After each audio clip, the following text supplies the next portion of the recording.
Hello and welcome back to Awareful. Thank you so much for your time. It's just a privilege to have you back. Now this session we explore a bit of psychoeducation. What's psychoeducation? It's where I teach you to be incredibly passive aggressive and a bit overly angry with everyone. I'll just mess it.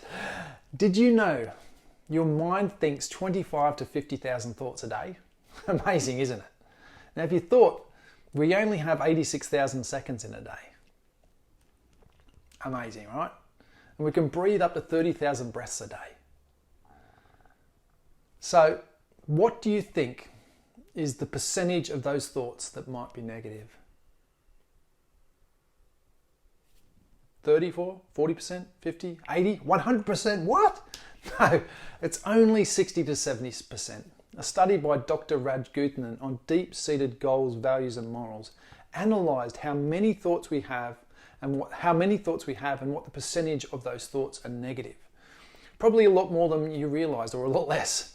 And if you thought more, then well, you're probably on the right course actually.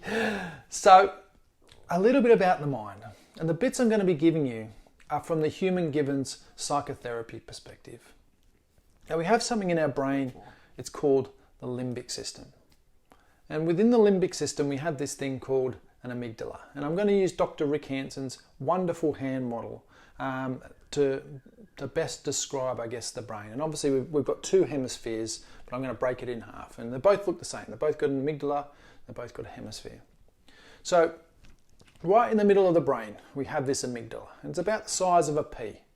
It's found right there in the middle. Right there where my thumb is. Now, the amygdala is better known as the fear center, or at least also known as the fear center, as scientists believe this is where the feeling of anxiety is created from, the fear response system. And it's found right in the middle from here in the amygdala. And it's also understood that an overactive amygdala is found in people with conditions like generalized anxiety disorder, or the condition I had, which was a reoccurring acute anxiety disorder. So we have a part of our brain as well that's sort of just behind the amygdala, and it's called the thalamus, or the relay station. As it relays all of the information, all of our senses go through the thalamus. And the new neuroscience of the relationship between the thalamus and the amygdala and this higher cortex, which is the sort of the fingers, says that the thalamus receives the information and it sends it both off at the same time to both the amygdala and the higher cortex. Although the amygdala receives this information first. Why? Basically to assess whether you're safe. So the information goes through what we call the security guard, the amygdala. And the security guard just makes a quick decision, safe, not safe. And if it decides not safe, it begins to actually disable parts of this higher cortex that we will call the CEO, or the rational mind, to help keep us safe from harm. Now, why do you think it disables the CEO's decision-making process? Now, I'll use an example. Let's say we're cave people. And we come out of our cave and we start foraging around, and then all of a sudden we hear a twig break a little way away, and the thalamus sends on the message of the twig breaking to the security into the brain. Here's the twig, sends the unbiased message, and the security guard goes, I don't like that. Maybe it freezes you, maybe you catch a quick glance and see it's a saber-toothed tiger. Now if the CEO was involved, he may want to know a little bit of information about that tiger. When was the last time it was fed, do you reckon? Is it sort of feeding time? Is the sun high in the sky? I wonder how fast these things run. Unfortunately, by the stage that you begin to sort of process these questions, you're already lunch. So the security guard literally cuts off the messages to the CEO and has 3 or 4 for ladies, 3 key messages, which is fight, flight or freeze, or tend if you're a woman. In 200 million years, us blokes, we haven't quite evolved that far yet. Now, if we have incidents, if we have or a series of incidents over our life, our security guard keeps these things on his say, the flipboard around the amygdala. I suppose I used to work in security, and the people that weren't allowed in were on a piece of paper, and we just quickly scanned it. And so if you can imagine, as the information is received, the security guard quickly checks his flipboard to make sure that everything that I'm receiving, or the people that are coming in, the patrons, are okay, and so we can get on with our day. But if there is a particular bit of information which matches which has been put on the clipboard, then this sets off our fear function and puts us into a heightened state of awareness, purely to get through the issue. So the thalamus receives the information, the amygdala receives it first, makes a quick judgment call, shut the CEO down, or don't tell the CEO. And then the shutdown is basically this sort of release of hormones, into the adrenal glands, and along with other parts of the body, which get us in this heightened state, get us prepared for action. The stress response system. It gets us ready, motivated to fight, flight, or flees, or tend. Now the problem is that this action, whilst 100,000 years ago, was incredibly handy. And it's still pretty handy now, in fact. But it's not as handy because we can't just run it off.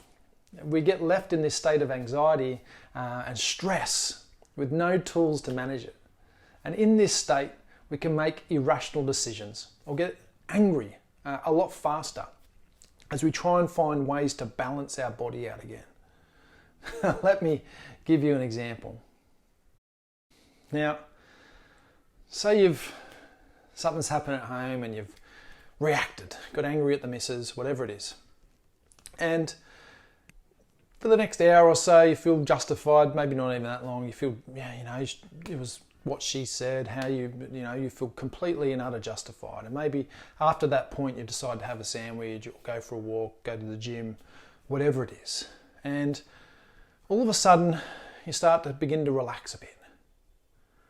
And you begin to sort of rethinking through the whole scenario. And then what happens, the CEO begins to reattach itself to this amygdala and sort of goes, okay, so what happened there? And as it's sort of reflecting on what just happened, it realizes maybe we didn't quite react the way we should have done, and starts to think about a million things of how to now get out of the situation that you put yourself in. So you reacted, you felt justified. As you begin to calm down, the rational brain begins to rationalize it and then tells you all these ways that you probably should have dealt with that situation better, which leaves you in a state of guilt or frustration. Do you know what I mean? And we sort of have thoughts like, maybe it was them, maybe it was me, maybe it was them, maybe it was me, maybe I should say sorry, no, they should say sorry, did I say it like this, did I say it like that, how was it received, blah, blah, blah, blah, blah, blah, blah.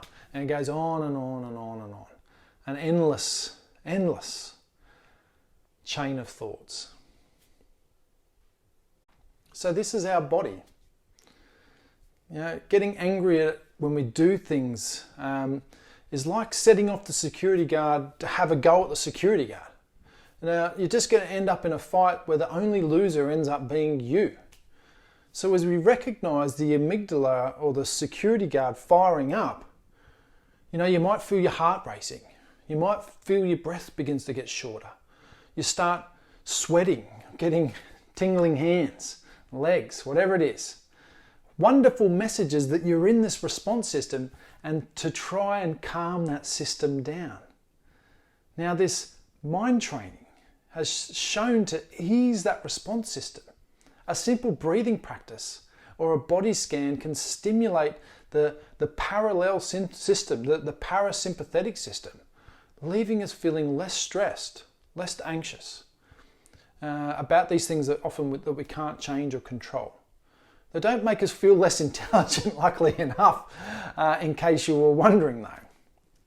Now, for theories supporting this, please check out anywhere on Google. Go and have a look at the relationship between the sympathetic and the parasympathetic system.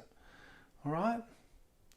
Now, I hope you enjoyed that session, a little bit of psychoeducation with much gratitude and appreciation. I'll see you on session 11, where we explore our intuitive body and the importance of this mind training. Have an amazing rest of your day.